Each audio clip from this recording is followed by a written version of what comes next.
5월 수요 말씀 시리즈 설교의 주제는 탕자 이야기로 본 자기 깨어짐입니다.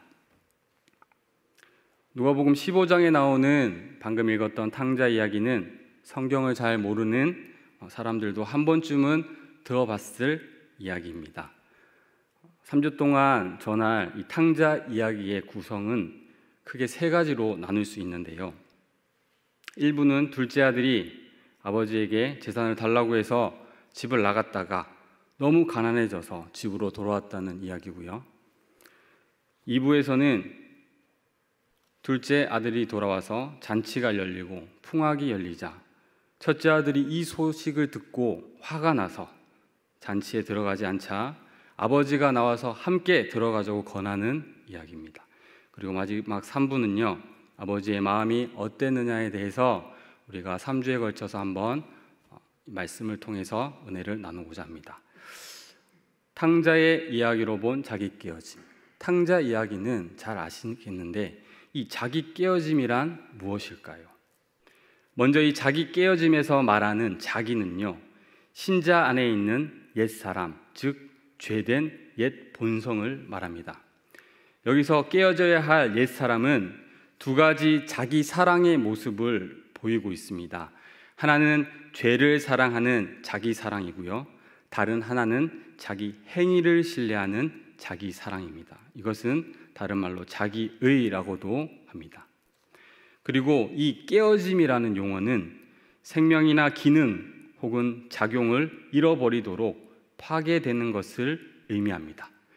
정리하자면 자기 깨어짐은 우리 신자 안에 여전히 남아있는 죄된 옛 성품이 깨어지는 것, 신자 안에 있는 이 부패한 자기 사랑이 파괴되는 것을 의미합니다. 그런데 말씀에는 옛 사람을 벗고 우리는 새 사람이 되었다고 했는데 우리가 왜 다시 옛 사람을 깨는 이 과정을 거쳐야 할까요? 로마서 7장 21절에서 25절 말씀을 우리 한 목소리로 읽어보겠습니다. 시작. 그러므로 내가 한 법을 깨달았노니 곧 선을 행하기 원하는 나에게 악이 함께 있는 것이로다. 내 속사람으로는 하나님의 법을 즐거워하되 내 지체 속에서 한 다른 법이 내 마음의 법과 싸워 내 지체 속에 있는 죄의 법으로 나를 사로잡는 것을 보는도다. 오호라, 나는 공고한 사람이로다. 이 사망의 몸에서 누가 나를 건져내랴. 우리 주 예수 그리스도로 말미암아 하나님께 감사하리로다.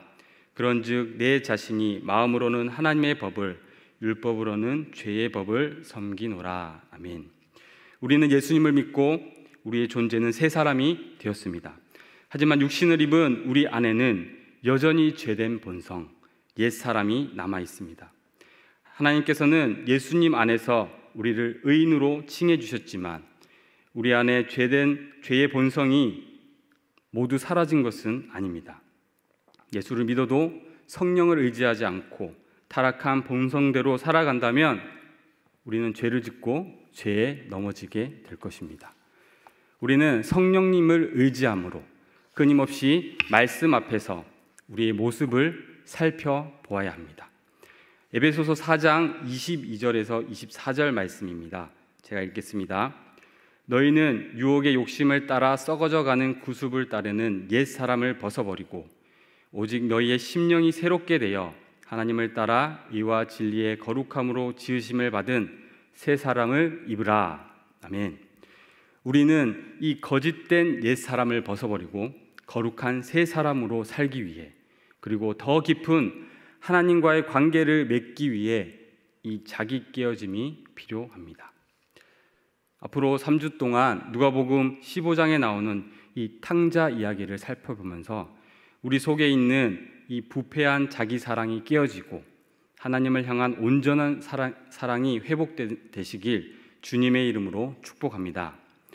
오늘은 그 첫 번째 시간으로 돌아온 탕자의 자기 사랑과 자기 깨어짐에 대해서 한번 살펴보고자 합니다. 첫째로 이 돌탕의 자기 사랑은요, 죄를 사랑하는 자기 사랑이었습니다. 오늘 본문 11절에서 12절 말씀입니다. 함께 읽겠습니다. 또 이르시되 어떤 사람에게 두 아들이 있는데 그 둘째가 아버지에게 말하되 아버지여 재산 중에서 내게 돌아올 분깃을 내게 주소서 하는지라 아버지가 그 살림을 각각 나눠 주었더니. 아멘. 유대 나라에서는 아버지가 죽으면 재산을 3등분으로 나눈다고 합니다. 그래서 3분의 2는 맏아들에게, 3분의 1은 나머지 아들들에게 주었다고 합니다. 탕자 이야기에 나오는 자녀가 2명이기 때문에 이 둘째 아들에게는 아마도 3분의 1의 재산이 주어졌을 것입니다. 여기서 재산이라는 이 단어는요, 헬라어로 비오스라고 합니다. 이것은 생명이라는 뜻입니다. 요한복음에 나오는 영적 생명, 조회라는 랑은 좀 다른 의미입니다. 여기에 나오는 비오스는요, 육적 생명을 가리키기 때문입니다. 이 유산이란 아버지가 죽으면 주는 것입니다. 이 둘째 아들이 아버지에게 생명과도 같은 이 재산을 요구하는 것은 아버지 빨리 죽으세요 라는 말과 같습니다. 다른 의미로는 아버지와의 인연을 끊고자 하는 것이기도 합니다. 당시 중동 사회에서는 이렇게 가문에 악영향을 미치는 아들은 죽어 마땅했습니다. 그런데 이상하게 아버지는요, 둘째 아들의 요청을 허락합니다. 우리 같으면 호적을 파고 혼을 내서 한 푼도 주지 않을 텐데 이상하게 아버지는 둘째 아들의 요청을 들어주고 있습니다. 앞에서 재산이 생명이라는 뜻이 있다고 했는데요, 아버지는 이 생명과도 같은 땅을 팔아서 아들에게 나누어 주었습니다. 그리고 이 둘째 아들은요, 얼마 지나지 않아 아버지의 생명 같은 재물을 다 모아서 먼 나라로 떠났다고 나옵니다. 아버지의 품을 떠났다는 것입니다. 제가 보기에 이 아버지는 참 좋은 분 같은데 왜 이 아들은 아버지를 떠나려고 했을까요? 그 이유에 대해서 인간의 이 자아가 형성되는 과정을 통해서 한번 우리가 유추해보고 살펴보고자 합니다. 아이가 태어나면요, 엄마와 아이는 하나입니다. 아이는 이 최초 양육자인 엄마로부터 절대적인 친밀감을 원합니다. 아빠와는 의존적인 사랑을 원합니다. 아빠에게는 인정받고 칭찬받고 싶어 합니다. 이것을 전문 용어로 말하면 애착 관계라고 합니다. 그러다가 아이가 조금씩 자라면서 엄마와 분리를 시키는데요, 이것을 전문 용어로 분화라고 합니다. 그리고 이 애착 관계가 잘 된 아이들은요, 용기와 힘이 생겨서 이 분화의 과정이 잘 이루어집니다. 하지만 이 애착 관계가 잘 이루어지지 않은 아이는요, 분화가 잘 되지 않았기 때문에 불안해하고, 그리고 분리 불안, 두려움 불안, 회피 불안과 같은 이런 모습들이 나타난다고 합니다. 엄마와 아빠는 최선을 다해 사랑했음에도 불구하고 부부가 싸우거나 엄마가 바쁘거나 집안이 너무 가난하면 어떻게든 이 아이가 원하는 것이 충족되지 못하면 아이는 이렇게 느낀다고 합니다. 나는 사랑받고 싶은데 사랑이 오지 않는구나 라고 이렇게 느낀답니다. 그러면 이 아이는 살아남기 위해서, 사랑받기 위해서 혼자 힘으로 살아갑니다. 자기 힘으로 살아내기 위해서 사랑받고 싶어서 공부를 열심히 해서 부모의 사랑을 차지하려고 합니다. 착하게 살면서 부모의 사랑을 받고자 합니다. 그렇지 않으면 일을 열심히 해서 자기가 부모의 사랑을 인정을 받고자 합니다. 또는 반항과 거절을 통해서 부모의 마음을 아프게 함으로 자신의 존재를 드러내고 부모의 관심과 사랑을 받으려고 합니다. 결국 자기 속에 있는 이 불안함과 두려움을 없애기 위해서 열심히 살다가 결국 자기 자신이 그 모습이 되어 버린다는 것입니다. 착한 아이로, 공부 잘하는 아이로, 일을 열심히 하는 아이로, 그리고 반항하는 아이로 자신의 정체성이 굳어진다고 합니다. 그러나 마음속에는 여전히 불안합니다. 그렇게 사랑받기 위해 살기 위해 형성된 이 자아는요, 평생 사랑받지 못하는 것을 받으려고 노력하며 살아가는 모습이라고 합니다. 이런 자아 형성 과정을 통해서 우리는 이 둘째 아들을 한번 살펴볼 필요가 있을 것 같습니다. 아마도 어려서부터 순종을 잘하는 형과는 좀 다른 아이였습니다. 착하고 순종하는 형과 비교를 당하며 열등감을 느꼈을지도 모르겠습니다. 둘째 아들은 아버지가 권위적으로 느껴지고 자신이 하는 일에 이래라 저래라 간섭하는 아버지에게 항상 불평과 불만이 있었습니다. 이런 아버지에게서 때론 과도하게 아버지에게 반항하거나 반응하기도 했을 것입니다. 아버지와 함께 있는 것이 이 둘째 아들에게는 속박과 간섭으로 느껴지고 아버지에게 벗어나고 싶어 했습니다. 아버지의 뜻과 방법보다 자신의 방법과 뜻대로 자신의 인생을 결정하고 싶어지는 것입니다.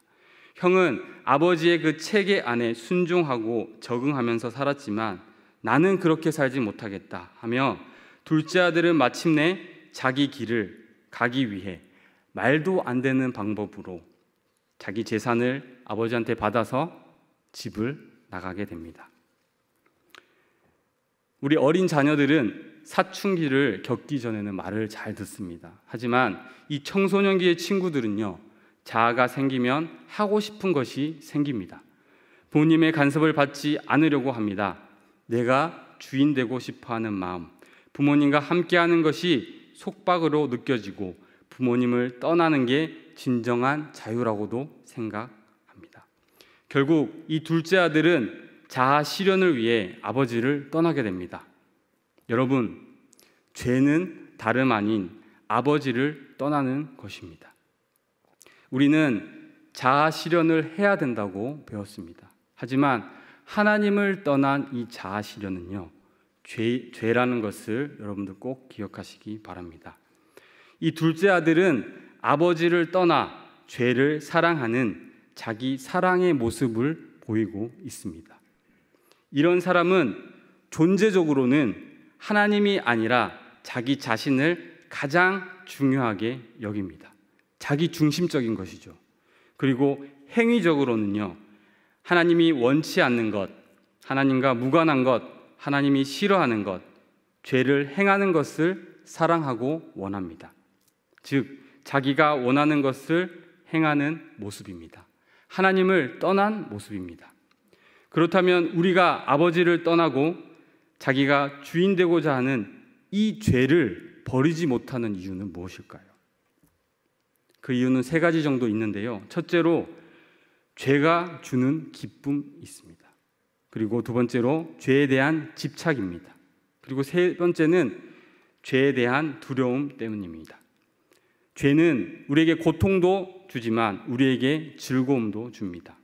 아버지를 떠나 내가 주인 되는 삶은 잠깐은 달콤한 기쁨이 있습니다. 그리고 죄를 버리게 되면 죄가 주는 이 기쁨을 잃을까 봐 죄에 대한 집착을 가지게 됩니다. 그래서 우리는 죄를 떠나지 못합니다. 마지막으로 아버지를 떠나 혼자라는 이 두려움을 잊기 위해서 우리는 죄를 떠나지 못하고요. 그리고 하나님께서 우리를 정죄하고 뭐라고 하실까 봐 그 두려움에 우리는 죄를 버리지 못하게 됩니다. 이런 이유들로 우리는 아버지에게 돌아가지 못하고 죄에 머무르게 됩니다. 여러분은 때로 하나님을 떠나는 것이 더 편할 것 같다고 생각해 보신 적은 없으십니까? 아버지를 떠나 죄를 사랑한 이 둘째 아들의 모습은 어떻습니까? 오늘 본문 13절 말씀입니다. 제가 읽겠습니다. 그 후 며칠이 안 되어 둘째 아들이 재물을 다 모아가지고 먼 나라에 가 거기서 허랑방탕하여 그 재산을 낭비하더니. 아멘. 돌아온 탕자 돌탕은요, 자신이 주인 되어서 방탕하게 살아갑니다. 아버지께서 주신 재산을 자신이 하고 싶은 대로 모두 사용하였습니다. 우리도 하나님 아버지를 떠나서 자아 실현을 위해 우리에게 주신 재능과 시간과 돈과 이 모든 것들을 나를 위해 사용합니다. 이 돌아온 탕자 돌탕은요, 죄를 사랑했습니다. 하나님을 떠났고 하나님이 아니라 자기 자신을 가장 중요하게 여겼습니다. 그래서 아버지가 원하는 것에는 관심이 없었습니다. 도리어 아버지가 싫어하는 것, 죄를 행하는 것을 사랑하고 원했습니다. 여러분, 죄는 하나님을 떠나는 것입니다. 예수님을 믿지 않는 것입니다. 자기가 주인 되는 것입니다. 하나님이 아닌 죄를 사랑하는 것은 부패한 자기 사랑의 모습이며 하나님을 떠나 하나님과의 관계가 단절된 모습입니다. 자기 깨어짐은 이 하나님을 떠나 죄를 사랑하는 자기 사랑으로부터의 해방을 의미합니다. 그렇다면 어떻게 이 죄에 대한 자기 사랑에서 해방될 수 있을까요? 어떻게 아버지께 돌아올 수 있을까요? 둘째로, 돌탕의 이 자기 깨어짐의 시작은 죄에 대한 확신, 인정에서부터 일어납니다. 오늘 본문 14절에서 16절 말씀입니다. 우리 함께 읽겠습니다. 다 없앤 후 그 나라에 크게 흉년이 들어 그가 비로소 궁핍한지라. 가서 그 나라 백성 중 한 사람에게 붙어 사니 그가 그를 들로 보내어 돼지를 치게 하였는데 그가 돼지 먹는 쥐염 열매로 배를 채우고자 하되 주는 자가 없는지라. 아멘. 둘째 아들이 아버지를 떠나 죄를 사랑한 결과는 아주 비참했습니다. 돼지는요, 이스라엘에서 부정해서 가까이 가지 않는 동물이라고 합니다. 우리 한국 사람은 돼지 꿈꾸면 뭘 합니까? 네, 로또를 사지요. 하지만 이 이스라엘 사람은 돼지를 너무 부정한 동물로, 혐오하는 동물로 보았습니다. 마치 우리가 뱀을 보면 징그러워하고 싫어하듯이, 피하듯이 이스라엘 사람들은 이 돼지를 피하는 그런 혐오하는 동물이었습니다. 그런데 돼지를 치는 일을 한다는 것은 정말 인생의 바닥을 치는 경험을 하는 것입니다. 그뿐만 아니라 이 돼지가 먹는 이 쥐염 열매를 먹는다는 것은 이 아들의 삶이 얼마나 비참했는지를 우리에게 보여주고 있습니다. 아버지를 떠난 삶의 모습은 이렇게 방황하는 삶이고 궁핍한 삶입니다. 죄를 사랑하는 아버지를 떠난 삶의 모습은 잠깐의 기쁨이 있지만 영원하지 않습니다. 잠시 마음이 편할지 모르지만 아버지를 떠난 삶, 죄를 쫓는 삶은 멸망의 길임을 우리는 이 둘째 아들을 통해, 돌탕을 통해 우리는 볼 수 있습니다. 여러분은 언제 내가 죄인임을 깨달으셨습니까? 여러분은 언제 내가 죄를 사랑하는구나 라는 것을 깨닫게 되셨습니까? 내가 잘 나갈 때, 내가 좋을 때, 그때는 우리가 죄인이라는 것을 잘 모릅니다. 죄로 인해 우리는 눈이 어두워 가리워져서 내가 죄를 먹고 마시고 있다는 그 사실을 우리는 알아차릴 수 없습니다. 그런데 인생의 문제가 터졌을 때 내가 해결할 수 없는 일들을 통해서 나를 돌아보게 됩니다. 관계의 문제, 건강의 문제, 직장의 문제, 결혼의 문제 등 내 손에 쥐고 있던 내가 이루려고 하는 그것들이 사라질 때 마치 이 둘째 아들처럼 재산을 다 탕진하고 흉년이 들어서 고난에 처해 있을 때 아버지의 집을 생각하게 됩니다.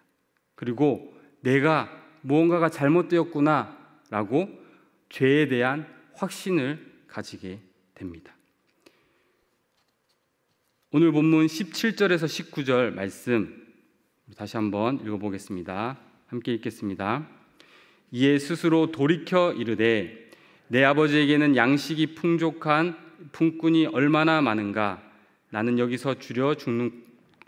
내가 일어나 아버지께 가서 이르기를 아버지, 내가 하늘과 아버지께 죄를 지었사오니 지금부터는 아버지의 아들이라 일컬음을 감당하지 못하겠나이다.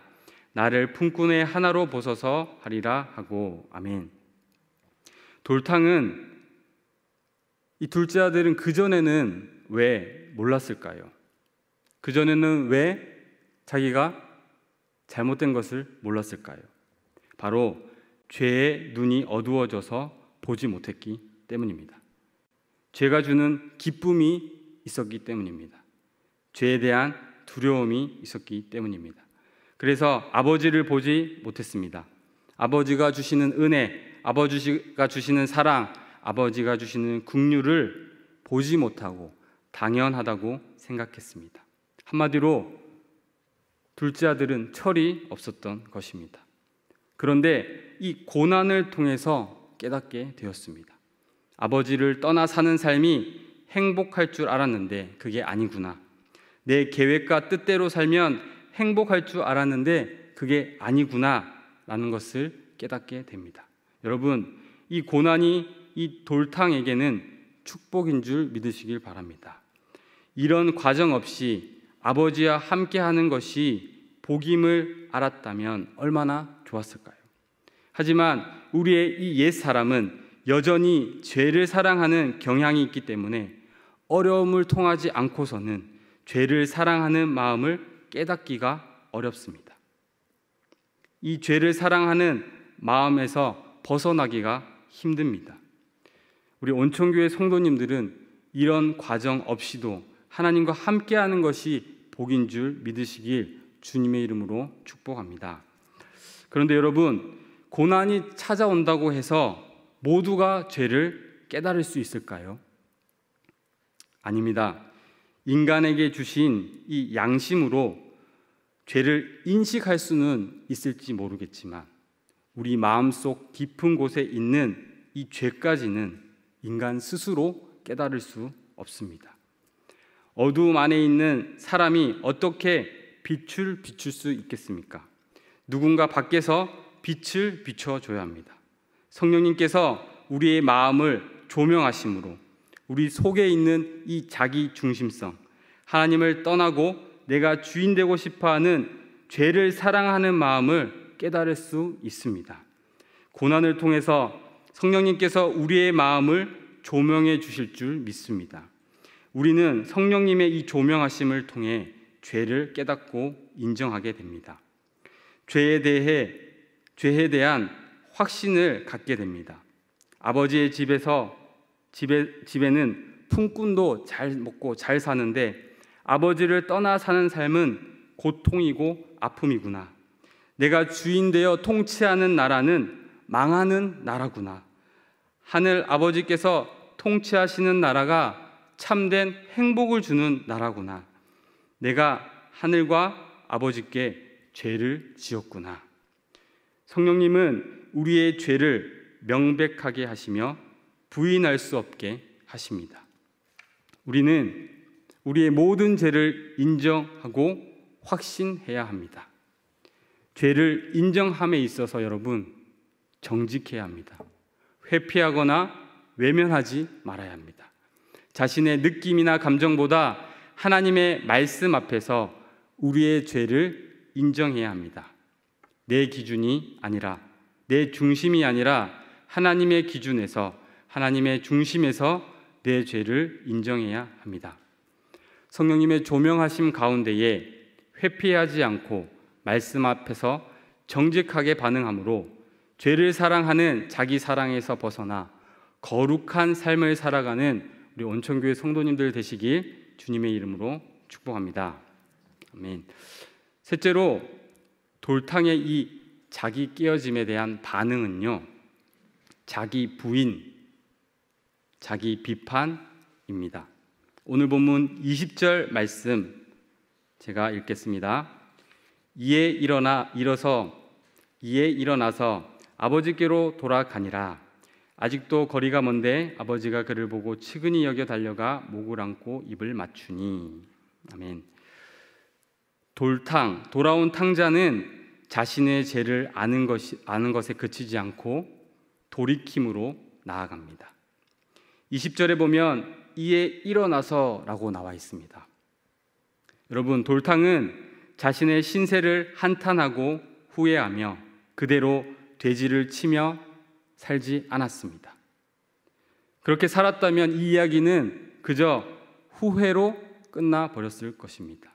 하지만 이 돌탕은요, 자신의 몸을 일으켜서 아버지에게로 나아갔습니다.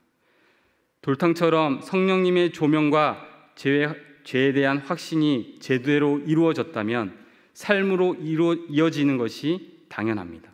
더 이상 망설일 필요가 없습니다. 돌탕은 아버지에게 돌아가는 것만이 참된 행복임을 깨닫게 된 것입니다. 여러분, 문제를 만나는 것이 문제가 아닙니다. 문제를 통해 돌아오지 않는 것이 문제입니다. 어떠한 형편에서든지 돌아온 것이 은혜인 줄 믿습니다.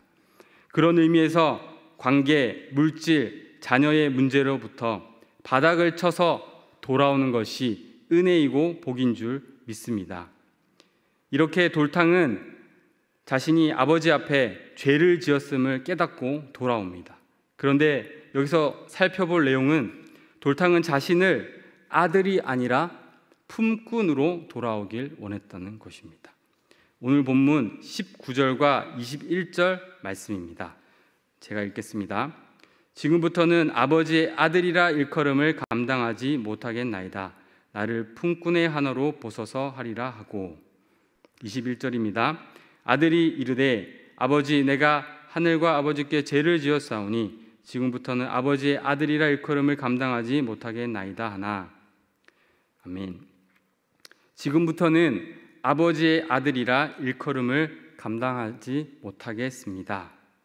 죄를 깨닫고 나면요, 아버지는 아들이라고 불러주시지만 아들은 그 말이 감당하기가 어렵습니다. 그래서 나를 아들이 아니라 품꾼의 하나로 봐주십시오라고 말하고 있습니다. 돌탕은 자신이 아버지의 아들이니 재산을 나눠주세요, 아버지가 필요 없고 돈만 주세요라고 당당하게 죄를 사랑하는, 자기 사랑을 실천했던 사람입니다. 아버지를 사랑하고 존경하는 마음이 아니라 아버지를 이용하는 모습이 있었습니다. 그런데 자기 부인의 모습으로 아들이 아닌 품꾼으로 나를 써주십시오라고 말하고 있습니다. 자신의 죄를 깨달은 이 둘째 아들은요, 아들이 아닌 품꾼으로 자신을 써달라고 요청하고 있습니다. 참된 죄에 대한 확신은 자기 부인과 자기 비판의 모습을 보이고 있는 것입니다. 누가복음 5장 8절 말씀입니다. 제가 읽겠습니다. 시몬 베드로가 이를 보고 예수의 무릎 아래에 엎드려 이르되 주여, 나를 떠나소서, 나는 죄인이로소이다 하니. 아멘. 예수님을 만난 베드로가 자신의 능력으로 고기를 잡아보려고 밤새도록 노력했지만 한 마리도 잡지 못하고 예수님께서 오셨을 때 깊은 데로 가서 그물을 내려라, 이 말씀을 듣고 순종하자 2배의 물고기가 가득 차는 경험을 하게 됩니다. 그리고 베드로는 이 고백을 합니다. 주님, 나를 떠나세요. 나는 죄인입니다. 예수님을 만난 베드로도 이 둘째 아들과 같이 자신을 부인하는 모습을 보게 됩니다. 여러분이 잘 아시는 사도 바울에게도 자기 부인의 모습이 실제적으로 일어납니다. 디모데전서 1장 15절 말씀입니다. 제가 읽겠습니다. 믿보다 모든 사람이 받을 만한 이 말이여, 그리스도 예수께서 죄인을 구원하시려고 세상에 임하셨다 하였도다. 죄인 중에 내가 개수니라. 아멘. 예수님을 핍박하던 사도 바울은 다메섹 도상에서 예수님을 만나고 자신의 죄를 깨닫게 됩니다. 예수님을 거절한 것이 죄임을 깨닫게 되었습니다. 그리고 그의 말년에는 자신의 죄인 중에 죄인이라고 고백하고 있습니다. 여러분, 그가 사도 바울이 쓴 서신을 시대순으로 한번 살펴보면요, 그의 삶에서 자기 깨어짐이 있었음을 우리가 살펴볼 수 있습니다. 초기에 사도 바울이 썼던 편지에는요, 야, 내가 사도고 주의 사도야, 내가 사도야 라고 사람들에게 이야기했습니다. 하지만 중기쯤에 쓴 편지에는요, 저는 성도입니다, 일꾼이고 하나님께 갇힌 자입니다 라고 이야기합니다. 그리고 후기 편지를 보면요, 오늘 읽었던 말씀처럼 나는 죄인 중에 괴수입니다 라는 고백을 하는 모습을 볼 수가 있습니다. 사도 바울 역시 자기 깨어짐을 통해 이 성화의 과정이 있었음을 우리가 말씀을 통하여 알 수 있습니다. 사도 바울의 마음 가운데에 자기를 부인하는 이런 삶의 열매가 있었음을 우리가 또한 살펴볼 수 있습니다. 여러분의 삶에는 어떤 열매들이 있습니까? 자기 깨어짐을 통하여 이런 자기 부인의 열매, 그리고 자기 비판의 열매가 있으십니까? 말과 행동에는 어떤 변화가 있으십니까? 처음 신앙생활 할 때와 지금 신앙생활 할 때에 여러분의 말과 행동의 모습은 변해져 있으십니까? 마가복음 8장 34절 말씀 함께 읽어보겠습니다. 시작.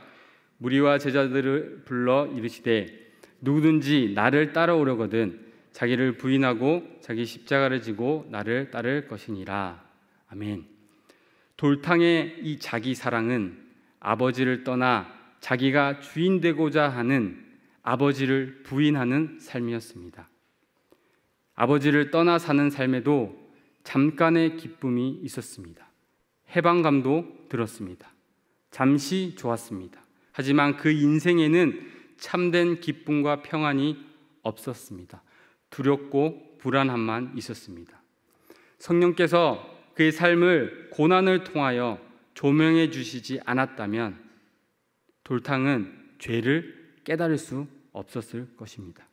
고난 중에서 우리 주님은 이 돌탕을 돌보아 주시고 다시 돌아올 수 있도록 하셨습니다. 성령의 조명하신 가운데 우리의 삶과 마음을 우리 또한 돌아보아야 합니다. 분주하고 바쁘다는 핑계로 죄가 주는 기쁨과 즐거움에 빠져서 하나님을 떠나 있지 않은지 우리는 돌아봐야 합니다.